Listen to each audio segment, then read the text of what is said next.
C'était l'un des objectifs du gouvernement, encourager les contrats de génération, des partenariats permettant l'embauche d'un jeune tout en maintenant les salariés âgés dans l'emploi. 3 ans après le début du quinquennat, le compte n'y est pas. Les entreprises ont du mal à recruter. Exemple avec ce reportage dans le Vaucluse de Frédéric Poré et Olivier Ducrot-Renaudin. Loïc Corbat travaille en tandem avec Jean-Claude G à la confection de sommiers. On met la règle, on prend les embouts. Noël Journoux et Bernard Capelli fabriquent, eux, une tête de lit à l'atelier menuiserie. Ils ont tous les 4 signé un contrat génération. Loïc a trouvé une stabilité depuis qu'il est entré dans l'entreprise. Ici, j'ai signé un contrat, je suis en CDI, donc c'est beaucoup plus intéressant, quoi. Et j'aime ce que je fais. Ça faisait longtemps que je m'étais pas levé en étant content de travailler.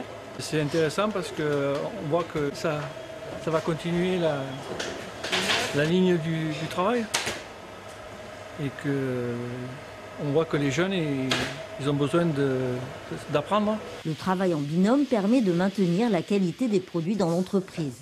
C'est une personne ancienne qui le forme sur son nouveau poste de travail, où il va être en place de suite et à l'aise pour pouvoir produire comme l'ancienne personne qui va partir.